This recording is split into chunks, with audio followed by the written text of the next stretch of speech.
அனைத்து விவசாய நண்பர்கள் வணக்கம்.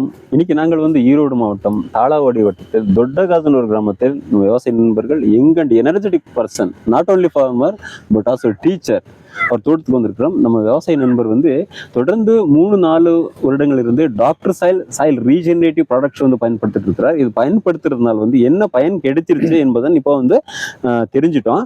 எல்லாமே வந்து இப்போ பார்க்கக்கூடிய கரும்பு வந்து 9வது மாசம் இருக்குது. 9வது மாச கரும்பு. இந்த கரும்புல பார்க்கும்போது எவ்வளவு இருக்கு எண்டிங் சார்? நீங்களே எண்டிங் சார். 1 2 சவுண்ட பேசுங்க சார். 1 2 3 4 5 6 7 8 9 10 11 12 13 14 15 16 17 18 19 கரும்பு இந்த கட்டையில் இருக்குது. 19 கரும்பின் சைஸ் பாருங்க, காமிச்சிருக்கீங்க. 19 கரும்பின் சைஸ் ஈவனா இருக்குது. கவனிக்க வேண்டியது டாக்டர் சாயிலுடைய பவர் வந்து பிராக்டிக்கல காட்டுறோம். ஒவ்வொரு கரும்புமே ஈவன் சைஸ் இருக்குது. 2வது பேராமீட்டர்ஸ் வந்து இன்டர்னோட லென்த் அப்படி சொல்றோம். இந்த லென்த் பாருங்க ஈவனா இருக்குது, பாருங்க ஈவனா இருக்குது. 3வது பாயிண்ட்ஸ் வந்து ஈவன் growth அண்ட் டெவலப்மெண்ட்ஸ், பாருங்க ஈவன் growth இருக்குது. 4வது பேராமீட்டர்ஸ் வந்து பச்சையம், குளோரோஃபில்ங்கிறது ஒரே மாதிரி இருக்குது. அந்த லீவ்ல எந்த ஒரு குறைபாடும் இல்லை. அந்த மேக்ரோநியூட்ரியன்ஸ் டிஃபிஷியன்சி ஆகட்டும், செகண்டரி நியூட்ரியன்ஸ் டிஃபிஷியன்சி ஆகட்டும், அந்த மைக்ரோ நியூட்ரியன்ஸ் குறைபாடாகட்டும், எந்த ஒரு லீஃப் நுனியிலுமே கூட அந்த டிஃபிஷியன்சியே இருக்கணும் சார் இல்லை. இதுக்கு காரணம் என்ன? இதுக்கு காரணம் தெரிஞ்சுக்க வேண்டுமா அப்படின்னு நாங்கள் இப்போ வந்து சொல்ல வர்றேன். அந்த லீஃப்ல இந்த அளவு குளோரோஃபில் கண்டென்ட் இருக்கணும் என்றால் ஃபர்ஸ்ட் பாயிண்ட் வந்து குளோரோஃபில் நல்லா இருக்கணும். குளோரோஃபில் நல்லா இருக்கணும்னா ஒளி சேர்க்கை நல்லா நடக்கணும். ஃபர்ஸ்ட் வந்து நம்ம செடி நல்ல மகசூல் கொடுக்க வேண்டும் என்றால் நம்ம செடியில வந்து நல்லா 100% ஒளி சேர்க்கை நடக்கணும். 100% ஒளி சேர்க்கை நடக்கும்போது அந்த குளோரோஃபில்ங்கிறது வந்து ரொம்ப ரிச்சான கவுண்டிங்ல இருக்கும், ரிச்சான குவான்டிட்டியில இருக்கும்.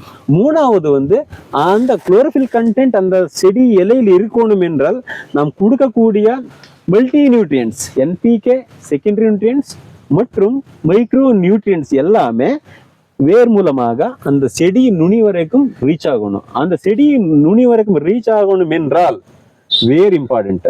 வேர் நல்லா இருக்கணும். அந்த வேர் நல்லா இருக்கணும் என்றால் மண்ணில் 3 தன்மைகளும் இம்பார்ட்டன்ட். மண்ணில் 3 தன்மைகள் என்ன? 1 பௌதிக தன்மை, 2வது உயிரியல் தன்மை, 3வது ரசாயன தன்மை. இப்போ வந்து நாங்களே பேசுறதை விட சார் பௌதிக தன்மை என்ற என்ன சார்? பௌதிக தன்மை என்றால் மண்ணோட ஜெல்லி, வேரோட வளர்ச்சி, ரூட் எப்படி இருக்கணும் சார்? ரூட் ஒயிட் ரூட் நிறைய இருக்கும். இது பௌதிக தன்மை. இப்போ வந்து சார் உயிரியல் தன்மை என்ற என்ன சார்? உயிரியல் தன்மைங்கிறது மண்புழுக்கள் மற்றும் நுண்ணுயிரிகள்.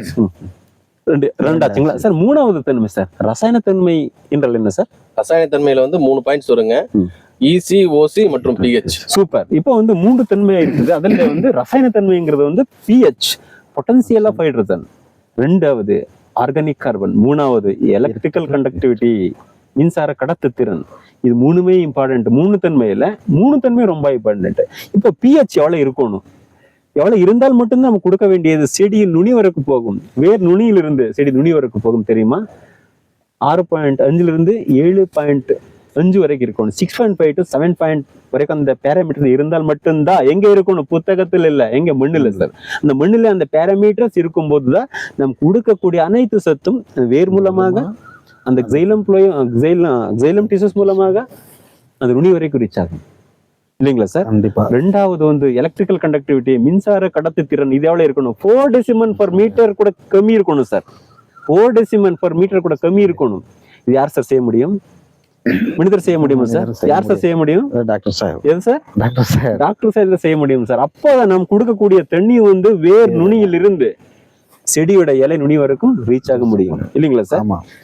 சார் 3வது ஆர்கானிக் கார்பன் சார். மெயின் அதுதான் organic carbon sir. House of the earthworms sir. House of the earthworms, house of the biology மண்ணில் சார். அது நல்லா ரைஸ் பண்றது சார் உயிரியல் தன்மை. உயிரியல் தன்மைங்கிறது வந்து ஆர்கானிக் கார்பன் ரைஸ் பண்ணும்போது மண்ணில வந்து தண்ணி கம்மி இருந்தாலும் வளிமண்டலத்தில் இருக்கக்கூடிய கார்பன் டை ஆக்சைடு வந்து கார்பனை கன்வெர்ட் பண்ணி கொடுக்கும் சார். எவ்வளவு சார் டெக்னாலஜி, எவ்வளவு ரகசியம் சார். அதனால் வந்து இப்போ மண்ணில் சார் இப்போ நம்ம சாருக்கு வந்து 2 மாசம் தண்ணி இல்லை, மார்ச்ல ஏப்ரல்ல 2 மாசம் தண்ணி இல்லாம இருக்குது. எவ்வளவு இருக்குது?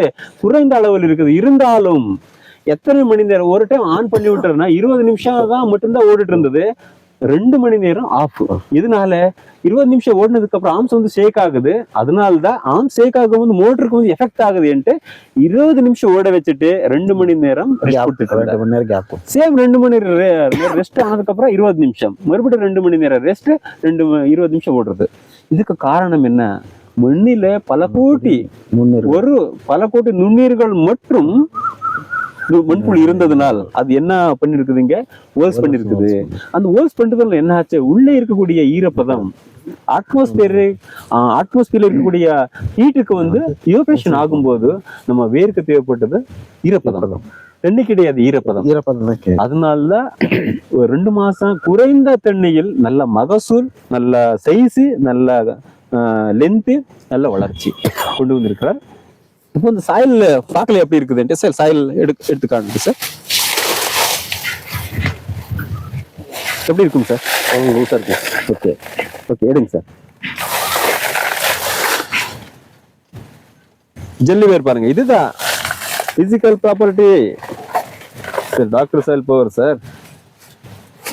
எப்படி இருக்கு சார்? சார் ஏதாவது இன்டர்மெண்ட்ஸ் வேணுமா மண் எடுக்கிறதுக்கு? தேவையில்லையா? ஸ்மெல் பாருங்க சார். என்ன அர்த்தம் sir? Beneficial micro organisms sir. இந்த கான்ட்ரிபியூட் யார் கொடுத்தது? Doctor sir. Doctor sir. Sir doctor sir கொடுத்தது யார் sir? Gowda sir. Doctor KR Gowda sir. Sir அனைத்து விவசாய நண்பர்களே, குறைந்த தண்ணியில் இந்த மாதிரி கரும்பு மகசூல் எடுக்கணும் என்றால்